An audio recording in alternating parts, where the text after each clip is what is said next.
Hi, my name's Chris Anatra. You know me as the quantum businessman. I'm sitting down today with Akronos Mago, and he is one of our presenters at IMEC 2020. And we wanted to get to know him a little bit better and understand about a project he's involved with called ThetaStream. But Akronos, tell us a little bit about yourself. Hello, everybody. Nice to meet you. My name is Akronos Mago. I've been a computer programmer and a data analyst for over 30 years. In 2016, I noticed my first Mandela Effect, and it shook my world. From there, I stumbled upon information about quantum physics and the double slit experiment, and I realized everything I had assumed was facts and real had to be reevaluated. I studied everything then from quantum physics to meditation, morphic resonance, also known as the 100th monkey effect, then random number generator studies by Princeton Engineering Anomalies Research. Those studies fascinated me the most because they involve data and undeniable quantification of things that any sane person would firmly believe is impossible. They've been doing those studies for over 20 years. That's very, very interesting. So you've really approached things from a scientific point of view. You've looked into a lot of different subjects. One of the things you've mentioned that has struck an interest in myself is the 100th monkey effect. How would you describe that? Well, when I first started looking into it, I realized that it has been called different names from different people. Carl Jung called it the super unconscious. Rupert Sheldrake calls it morphic resonance. The 100th monkey effect was originally some scientists noticed that monkeys on one island, when they threw a papaya in the dirt or on the beach, one of the monkeys realized that it could wash it in the ocean before eating it, and that would both get the sand off and make it more tasty because of a slightly salty taste. Then other monkeys of its tribe started doing the same thing, and what they found fascinating was when the 100th monkey did that, then suddenly monkeys on other islands started doing the same thing. And there was no way for the monkeys on the first island to get to the second island, so how did the other monkeys know that washing your mangoes on the beach was a good idea? And that's where they termed it the 100th monkey effect. Now, since then, there's been several other studies. One of the things I found fascinating was this group in Australia did a test where they took a photo and they would show people this photo and they say, how many faces do you see? And it was one of those photos with a whole bunch of hidden faces in it. And the average person would get 3 to 6. And then they, in England, on a TV channel that was only published locally, in a couple of counties, they showed a commercial where they showed that same photo, but then they had somebody point out 90 different faces in that photo. And then the next day in Australia, they redid the test, and everybody got way more than 6. They got like 20 or 30 faces. And there's no way that anybody in Australia could have seen that commercial because it's only aired for a very small location in England. So that was like proof of the 100th monkey effect, that it even works for humans. This kind of stuff fascinated me. And so that combined with the Mandela effects made me really think that there's something bigger going on with the way human consciousness works. Exactly. That's all like really, really fascinating how you came across that and about how our consciousness energy can do something, and that not just these primates on these Japanese islands, but humans, like everything has some kind of a consciousness grid. It knows how to communicate, and then how you tie that into Mandela effects. And I have to ask you, like, when it comes to Mandela effects, what got you, was there a certain Mandela effect that really roused your curiosity? Luke, I am your father. That's the first one that hit me. That and the Berenstain Bears also. Those two were very big for me. Berenstein, I always remember as Berenstein Bears, and now it's Berenstain Bears. Those two get me, and then also the one from Moonraker. I find that one highly improbable and completely illogical, and it irks me that there's both residue about the Moonraker one, as well as it just doesn't make sense. And there's several points in the Moonraker movie where the young blonde girl smiles, showing what should be her braces, but now there's no braces. It looks eerie and not right, and there's no reason for them to have put that in the movie at all if she didn't have braces. Yeah, exactly. And then like one of the things I've noticed too is that like, yeah, it makes no sense. Like why would everyone think about doll? Like it makes sense that she would have braces, right? And Right. then there's other things too, like other movie lines that were like really big, but now don't seem, I don't know why they were ever that big. So like in the original Terminator, Arnold Schwarzenegger has that famous line that we remember him saying, like, I'll be back. And now when you watch it, he just says, I'll be back. It's like he doesn't say it the way we remember it. So why would that have become like a pop culture icon thing for a lot of people? It doesn't make sense.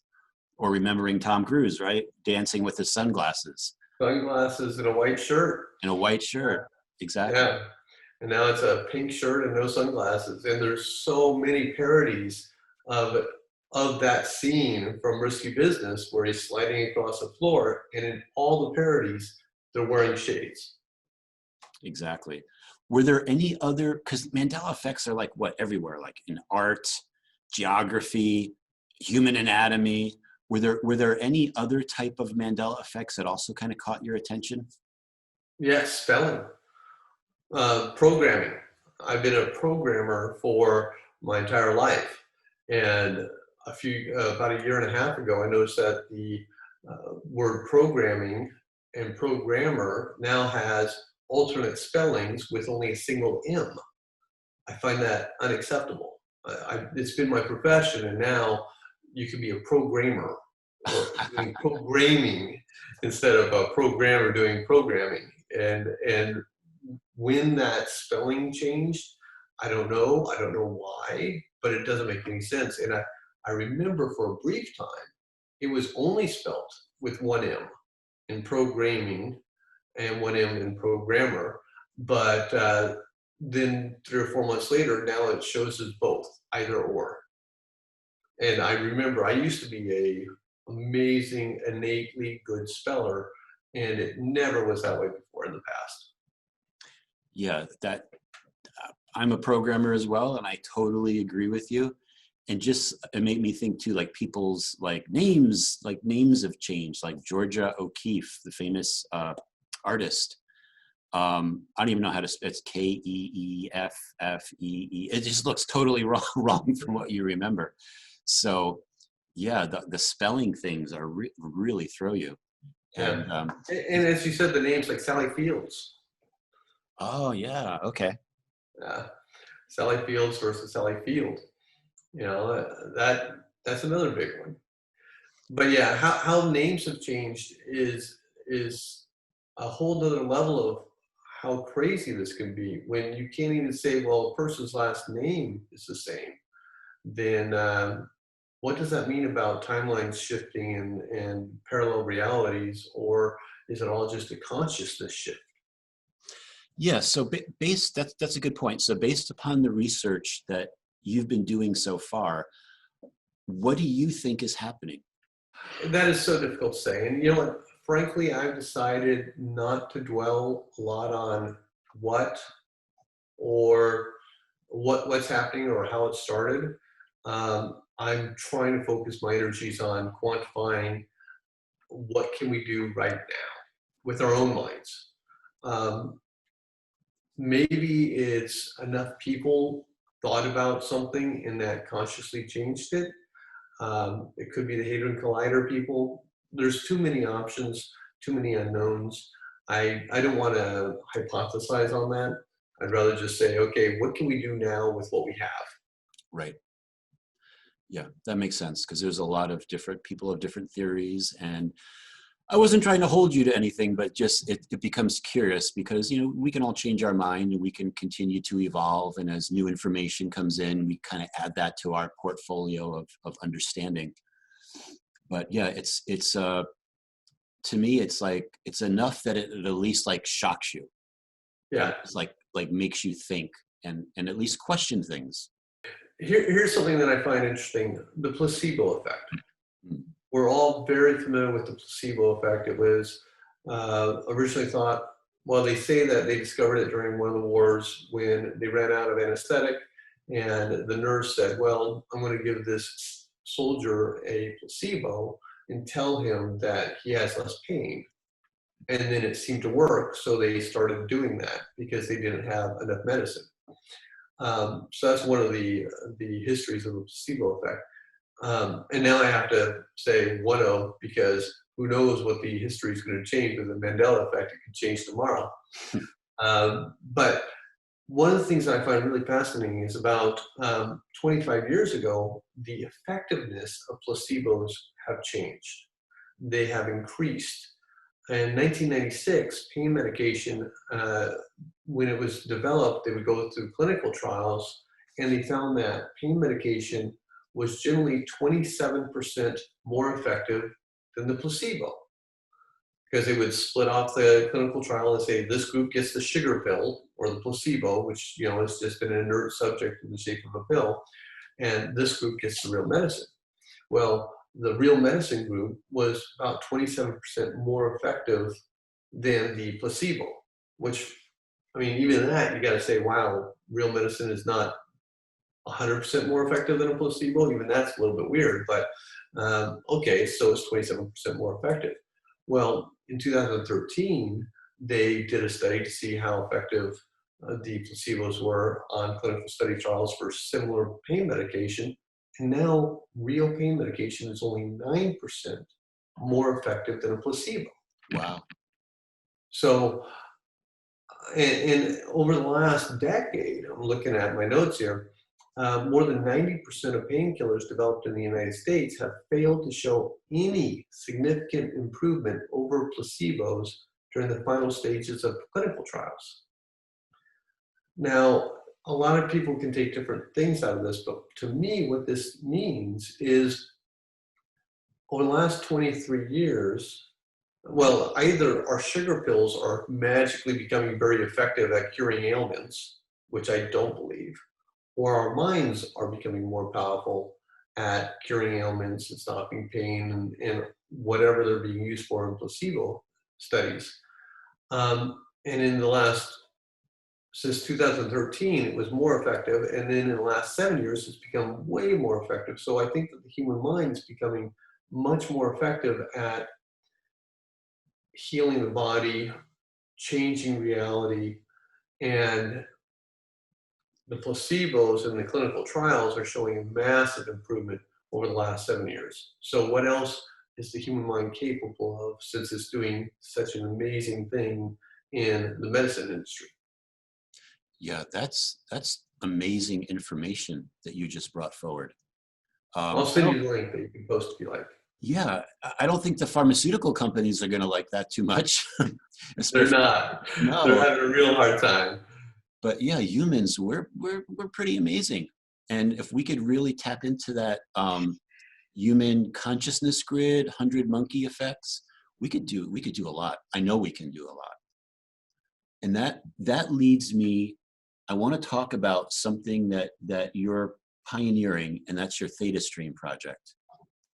I wanted to know if that's something you could just describe to everyone, and then also let them know. We'll provide a link, they could download the app, etc. But tell us more about what you're doing with that. I created ThetaStream to help me quantify the abilities of the human mind. First for myself, and then I open it up to everybody. The Princeton Engineering Anomalies Research that was headed by Dean Radin, who I highly respect, they were doing studies for over 20 years regarding how can the human mind affect a random number generator. The random number generators, they would generate 100 numbers in a second, and they would let people try to force those high or force them low. And they thought nothing would happen. They thought it would just be random numbers coming out. But the differences were phenomenal. And they were so outrageous that other colleges tried to repeat the studies and disprove it. But every time they repeated it, they just proved it more. So the numbers were significant. And I decided to create ThetaStream, and I'm generating 1,000 numbers. So one of the first things I wanted to do is I wanted to verify that my random numbers were truly random, because that's all, as a programmer yourself, you'll know that random number generation is always skeptical. Can you truly make a random number? Absolutely. I used some interesting tricks with MySQL and created what I thought was good randomization. It creates 1,000 numbers a second, each number between 1 and 1 and 500, or between -1 and -500, always omitting 0. I then tally them every night, and I keep track of them. So far, my servers have generated 38 billion numbers, and I track it on over 0, under 0, top 10%, bottom 10%, top 1%, and bottom 1%. And in all categories, the difference between what is and what is random is less than 1/10,000th of a percent. Wow. Yeah. Yeah, so it is truly random.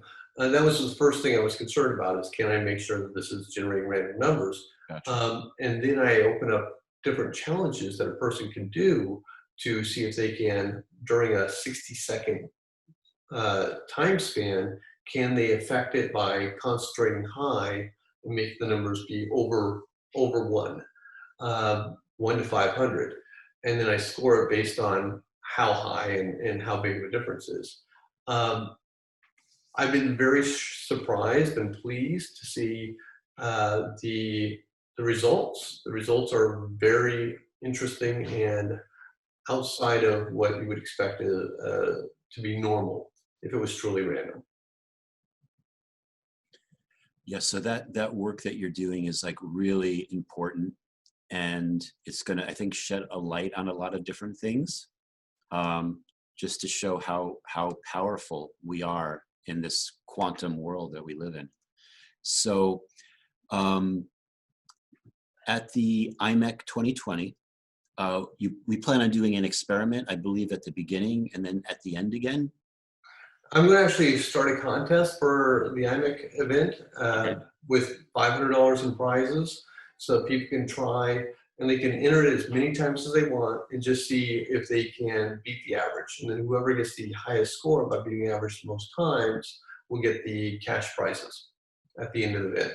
And it's not open, well, it's not open just to people at the event. It's open to anybody who goes online and goes to the thetastream.app website, and it's .app, not .com.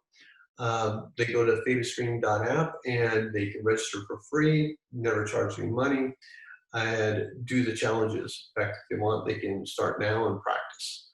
I find that practice actually makes a big difference.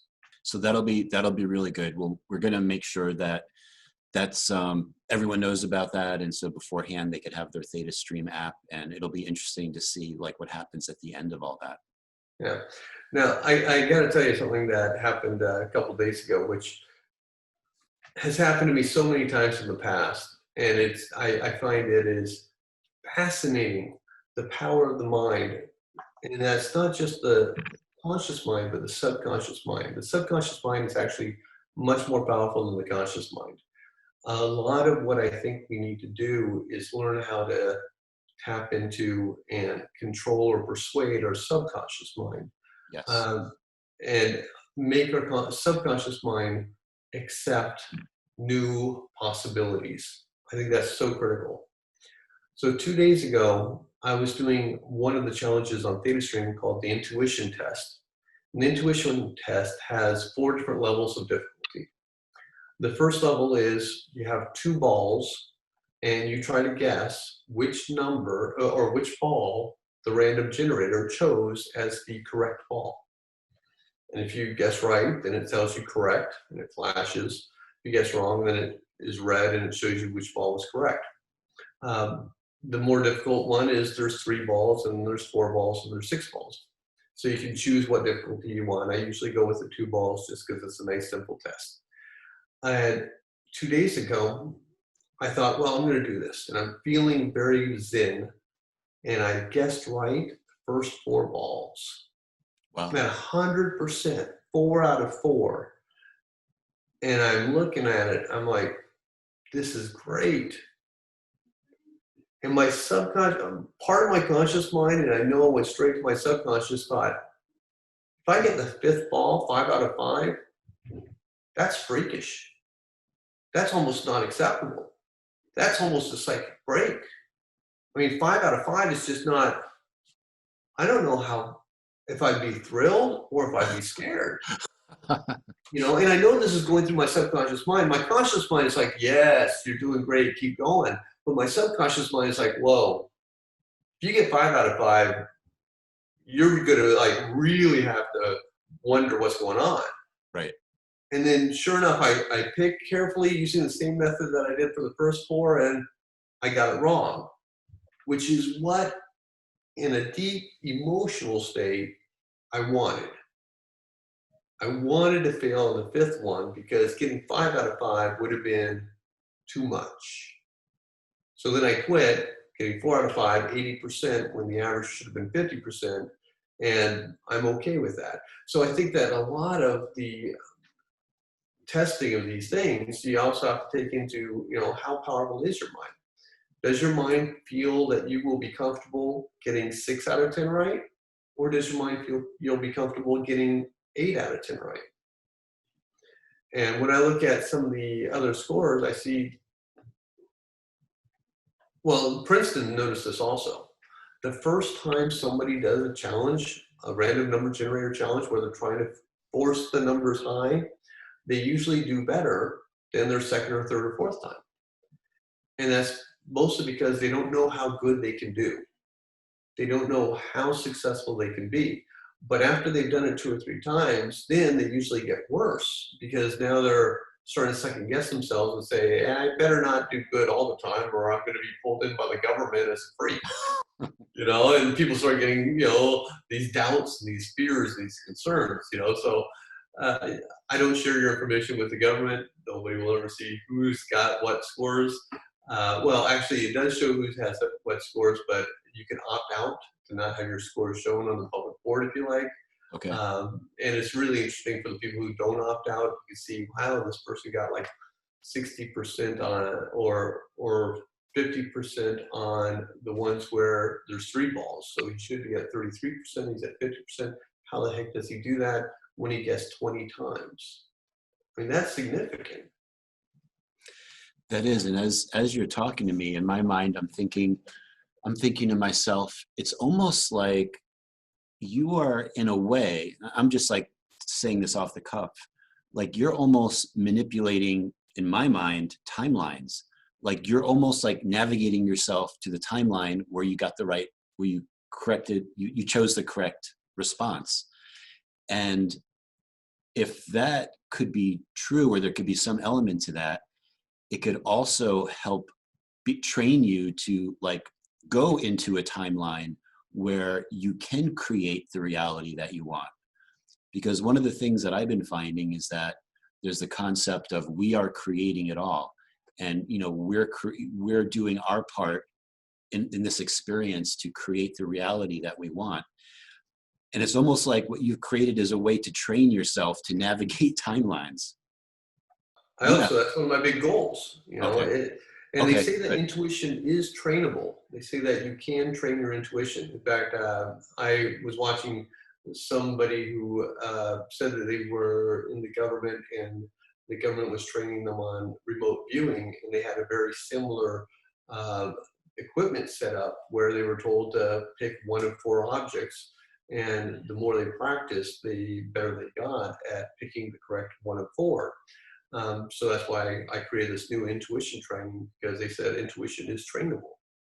And I think that now it's more trainable. For some reason, people are easier at exceeding or improving their skills now than they were 10 years ago. Yeah, there definitely seems to be something happening to our consciousness.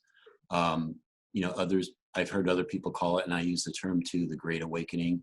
Just being awakening just means our consciousness is expanding to all the possibilities of what could be out there. And as you're talking to me too about the placebo effect, I've heard the stories, you probably have heard them too, about how someone might be like deathly afraid of getting cancer or something. And what do you know? Their body becomes riddled with cancer. Then there's some cure that they find, some pill. It turns out that it's actually, they didn't know this, but it turns out there was basically a sugar pill. They take it and they become perfectly cured. And then they find out that they were taking a sugar pill, and then the cancer comes back. So I don't know if you've heard those types of stories as well. I haven't heard that particular one, but I've heard similar. Yes. Yeah. Just going back to the power of the mind, power of the placebo effect, power of our consciousness. Right. Right. It's incredible. Yeah. So I'm going to ask you about the IMEC presentation that you're doing, but you actually are kind of unique because you are at the first Mandela Effect conference that we had in Ketchum. And I don't know if you had any thoughts about that you'd want to express, but I'm very happy to have met you there. Oh, thank you. I was very happy to meet you too, especially since you come from a software industry. So it was great to see somebody else from the same industry and be able to compare some notes. It's very frustrating when you find changes in your software that you know were not that way, or changes in your data.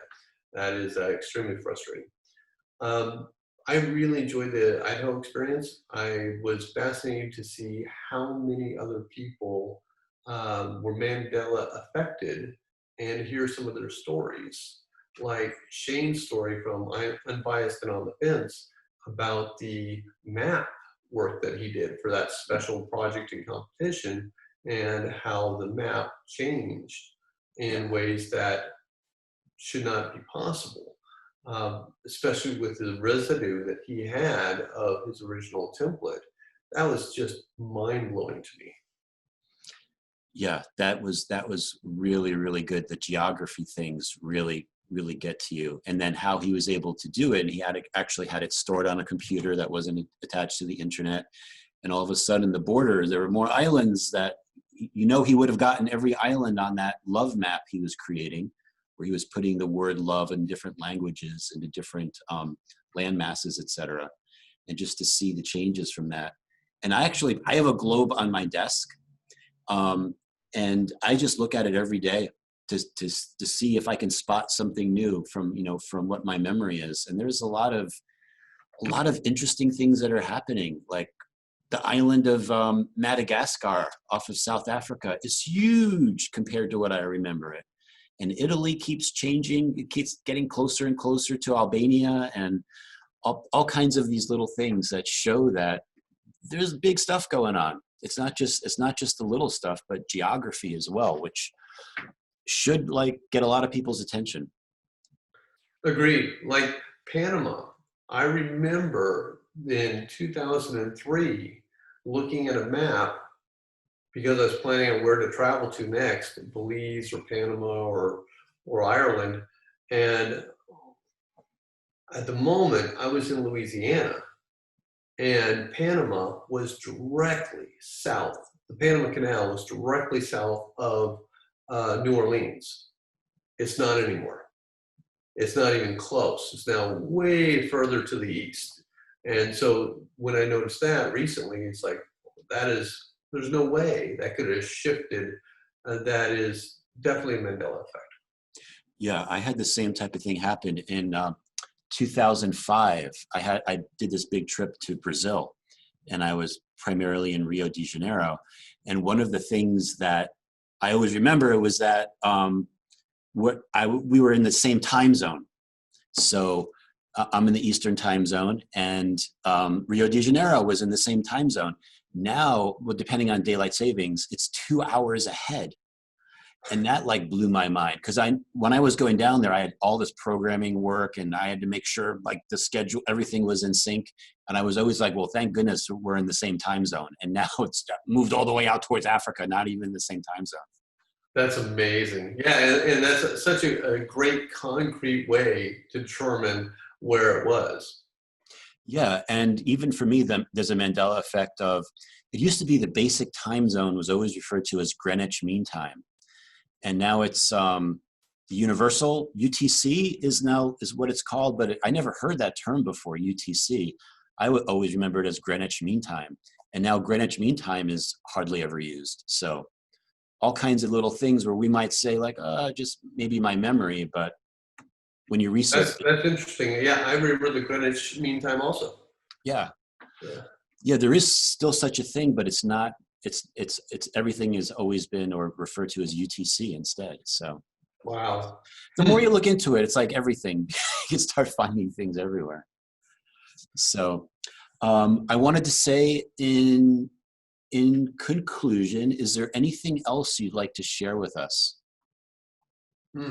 regarding your journey, Mandela effects, and anything else, even if you feel like what might be happening in the future, or anything to help us understand you a little bit better? Nothing in particular, but I do think that 2020 is going to be remembered as a very big year. In fact, I predicted that 2 years ago. I said June or July of 2020, there's going to be something massive that happens that is going to go down in history. I didn't know what it was going to be at that time, and it's getting very close. So I'm looking forward to seeing what it is. Now there's a couple of things that look like it will definitely be very interesting. But I think that 2020 and overall is going to be a year of evolution and change and potentials. So I hope that humankind focus on changing for the better and taking advantage of this opportunity to make things better the next time. Well, thank you very much for this time to like sit down and get to know you a little bit better. And I'm looking forward to your presentation. And I wonder who will win the $500. Hey, all right. Yeah. Well, there's going to be first, second, and third place in several different contests. So I don't want it to be just one winner. There will be lots of winners, and we'll see how it turns out. Very good. And just so that everyone knows too, the dates of the IMEC have changed. It's now going to be starting on June 20th, which is a Saturday. And then the 21st is Father's Day. That day will be taking off, and then it'll run the course of the following week. So that I think works out. Yeah, that works out in everyone's schedule. So in case anyone's wondering about the date changes, those are pretty much concrete now. So, all right, Akronos, thank you very much. Fantastic. Thank you, Chris. Have a great day. All right, take care.